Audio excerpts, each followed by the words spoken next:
ഇന്ന് വെറും വയറ്റിൽ കുറച്ച് നൂഡിൽസ് പുഴുങ്ങിയെടുത്താലോ അതിന് വേണ്ടിയിട്ട് ഞാനൊരു കുക്കർ അടുപ്പത്തേക്ക് വെച്ചിട്ടുണ്ട്, ഗ്യാസ് ഓണാക്കി കൊടുത്തിട്ടുണ്ട്. ഇനി ഒരു പാക്കറ്റ് പൊട്ടിക്കുമ്പോഴാണെങ്കിലോ 3-4 നമുക്ക് കിട്ടിയിട്ടുള്ളത്. ഇതിന് ഒട്ടും ഇഷ്ടമില്ല, സംഭവം ഇഷ്ടമല്ല, കാണണോ ഇഷ്ടമല്ല, അത് ഉണ്ടാക്കി കൊടുക്കണോ ഇഷ്ടമല്ല. കുട്ടികളോട് അത് വാങ്ങണ്ടാന്നാ പറയാറുള്ളത്. ഇത് വാങ്ങണ്ടെന്ന് പറഞ്ഞൊരു പ്രൊഡക്റ്റാണല്ലോ കുട്ടികൾക്ക് വാങ്ങാൻ താല്പര്യം ഉണ്ടാവുക. ഏതെങ്കിലും അത് വാങ്ങി കൊടുക്കാറില്ല.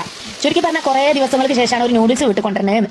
അപ്പോൾ ഞാൻ തിളച്ച വെള്ളം ഒഴിച്ചെടുക്കുന്നുണ്ട്. അതിൽ ഓരോ പാക്കറ്റ് പൊട്ടിച്ചേക്കുമ്പോഴാണ് നമുക്ക് അറിയുന്നത് അതിൽ മസാല ഉണ്ട് എന്നുള്ളത്.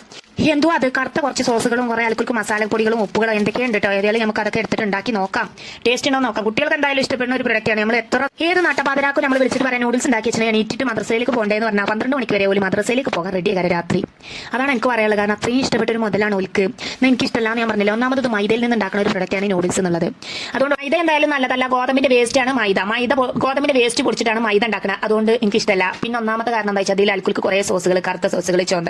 ഞാൻ അത് കഴിക്കാറില്ല കേട്ടോ. അതാണ് ഞാൻ ഇങ്ങനെ ഇതിന് വെറുപ്പിച്ചുകൊണ്ടെന്ന് പറയുന്നത്. ഏതെങ്കിലും ഉണ്ടാക്കുകയാണെങ്കിൽ നല്ല ടേസ്റ്റോട് കൂടി, അല്ലെങ്കിൽ പിന്നെ ഉണ്ടാക്കാൻ നിൽക്കരുത് എന്നുള്ള അഭിപ്രായത്തോടെ ഞാൻ യോജിക്കുന്നത്. അതുകൊണ്ടാണ് ഇത്രയും ഇതാക്കി ഉണ്ടാക്കണം. ഞാൻ തിളപ്പിച്ചൂറ്റി എടുത്തിട്ടോ. കാരണം എന്താ വെച്ചാൽ നല്ലോണം വെന്തിട്ട് തന്നെ തിളപ്പിച്ചൂറ്റി എടുക്കുകയാണ് നല്ലത്. പിന്നെ നമുക്ക് കഴുകി എടുക്കണമെങ്കിൽ ഒന്ന് കഴുകി എടുക്കാം. അപ്പോൾ എണ്ണ മുഴുവനോ ഞാൻ ഒഴിച്ചു കൊടുക്കണം. ഒരു പാക്കറ്റിനെ അവിടെ നിന്ന് മാറ്റി നിർത്തിയിട്ടുണ്ട് കേട്ടോ. അങ്ങനെ ഓരോ പാക്കറ്റിൽ മസാലപ്പൊടികളാണ്. പിന്നെ എന്ത് ചെയ്യുക, അതൊക്കെ ഇതിലേക്ക് ചേർത്ത് കൊടുക്കല്ലാതെ. അപ്പോൾ എണ്ണയിൽ എന്തോ ഒരു മസാല ഉണ്ട്, കുരുമുളകാണോ എന്താണെന്ന് എനിക്ക് മനസ്സിലാവില്ല. എന്തോ ഒരു സംഭവം ഉണ്ട്. അപ്പോൾ അതൊക്കെ ഇതിലേക്ക് ചേർത്ത് കൊടുത്തിട്ടുണ്ട്. പിന്നെ കുറച്ച് കടുക് ഇട്ട് പൊട്ടിച്ചിട്ടുണ്ട്. ഇനി മുട്ട 2 എഗ്ഗ് പൊട്ടിച്ചൊഴിക്കുന്നുണ്ട്. ആ എഗ്ഗും കൂടി പൊട്ടിച്ചെടുത്ത് കഴിഞ്ഞിട്ടുണ്ട്. ഇനി അടുത്തതായിട്ട് നമുക്ക് എന്താ ചെയ്യേണ്ടതെന്ന് വെച്ചാൽ ഇതിലേക്ക് നമ്മൾ നേരത്തെ തയ്യാറാക്കി തിളപ്പിച്ചൂറ്റി കഴുകി എടുത്തിട്ടുള്ള നൂഡിൽസ് മാഗി ഇതിലേക്ക് കൊണ്ടുവന്ന് ഇട്ട് കൊടുക്കാൻ നമ്മൾ തട്ടി കൊടുത്തിട്ടുണ്ട്. ഇനി നമ്മൾ നന്നായിട്ട് ഇളക്കി കൊടുക്കുക. ഇളക്കി യോജിപ്പിച്ച് നമ്മൾ നേരത്തെ തയ്യാറാക്കി വെച്ച പാക്കറ്റിലുള്ള മസാലപ്പൊടികൾ ഓരോന്നായി ചേർത്തിട്ട് വീണ്ടും ഇളക്കലും ചേർക്കലും തിന്നലും. അതിന്റെ ഇടയ്ക്ക് ഞാൻ ടേസ്റ്റ് നോക്കേണ്ടത്. ടേസ്റ്റ് ഒക്കെ നോക്കണമല്ലോ, കുട്ടികൾക്കാണെങ്കിൽ കൊടുക്കുകയാണെന്നുണ്ടെങ്കിൽ ഇത് എന്താ അതിന്റെ ടേസ്റ്റ് എന്ന് അറിയണമല്ലോ എന്ന് വിചാരിച്ചിട്ട് ചെക്ക് ചെയ്യേണ്ടത്. എന്തൊക്കെ കറുത്ത സോസുകളും. ഇതാണെങ്കിൽ എത്ര പാക്കറ്റ് പൊട്ടിച്ച് വെച്ചിട്ട് ആ സോസുകളും തീർന്നില്ല, ആ പൊടികളും തീർന്നില്ല എന്ന് കോലത്തിൽ.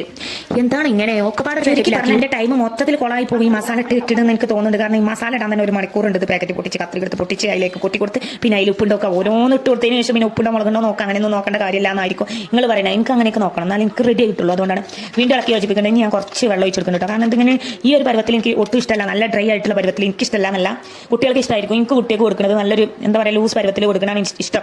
അതുകൊണ്ട് അതിനൊന്ന് ലൂസ് ആക്കി എടുക്കുന്നത്. ഇത് ഇളക്കിയിട്ട് തീരുന്നില്ല, എനിക്ക് ഇങ്ങോട്ട് വസ്വാസ് തീരുന്നില്ല എന്നാണ് പറഞ്ഞു വരുന്നത്. ഇനി കുറച്ച് കുരുമുളക് പൊടി നല്ല ഹെൽത്തി ആയിക്കോട്ടെ എന്ന് വിചാരിച്ച് കുറച്ച് കുരുമുളക് പൊടി ചേർക്കണം. ഞാൻ കുക്കറിൽ ഉണ്ടാക്കി. എന്തിനാണെന്ന് വെച്ചാൽ ഇങ്ങനത്തെ സാധനങ്ങളൊക്കെ കുക്കറിൽ ഉണ്ടാക്കാൻ ഏറ്റവും നല്ലത്. നമ്മൾ കുക്കറിന്റെ പ്രൊഡക്റ്റ് ടാഗ് ചെയ്ത് കൊടുക്കേണ്ടത് ചെക്ക് ചെയ്ത് നോക്കാം. ഓൺലൈനായിട്ട് ഇങ്ങനത്തെ സാധനങ്ങളൊക്കെ പർച്ചേസ് ചെയ്യുന്ന സമയത്ത് നല്ല റേറ്റ് കുറവിന് തന്നെ കിട്ടുന്നുണ്ട്. ഷോപ്പിൽ പോയി ചോദിച്ചാൽ അതിന്റെ ഇരട്ടി വിലയാണ്. അതുകൊണ്ടാണ് ഞാൻ എല്ലാ ദിവസവും എൻ്റെ ചാനലിലൂടെ ടാഗ് ചെയ്ത് കൊടുക്കുന്നത്. ആർക്കെങ്കിലും ഉപകാരമുള്ളവർക്ക് എന്തെങ്കിലും പ്രൊഡക്റ്റ് വാങ്ങിക്കോട്ടെ എന്ന് വിചാരിച്ച് എന്നെക്കൊണ്ട് ചെയ്യാൻ പറ്റിയൊരു ഉപകാരം നിങ്ങളിൽ ഈ വീഡിയോ എത്തിച്ചേരാം. നിങ്ങൾക്ക് ഇഷ്ടപ്പെടുകയാണെങ്കിൽ വാങ്ങാം. കുറേ ചെക്ക് ചെയ്തിട്ടാണ് ഞാൻ ഓരോ പ്രൊഡക്റ്റും ടാഗ് ചെയ്ത് കൊടുക്കുന്നത്. ഇഷ്ടപ്പെടുകയാണെങ്കിൽ വാങ്ങാൻ. എൻ്റെ ചാനലിലൂടെ നിങ്ങൾ എന്ത് പ്രൊഡക്റ്റ് വാങ്ങുകയാണെങ്കിൽ സ്റ്റാർ മാർക്ക് പ്രത്യേകം നോക്കണം. 4 മുകൾക്കുള്ള സ്റ്റാർ ഉള്ളത് നിങ്ങൾ വാങ്ങാൻ പാടുള്ളൂ. പിന്നെ റിവ്യൂ കാര്യങ്ങളൊക്കെ താഴത്തുണ്ടാവും. എത്ര ആളുകൾ വാങ്ങിയിട്ടുണ്ട് എല്ലാം കൂടി ചെക്ക് ചെയ്തിട്ട് വാങ്ങാം. അപ്പോൾ കുട്ടികളൊക്കെ മദ്രസയിലേക്ക് പോകാൻ തയ്യാറായിട്ട് നിൽക്കുകയാണ്. Okay, bye. അടുത്ത വീഡിയോയിൽ കാണാം ഇൻഷാ അല്ലാഹ്.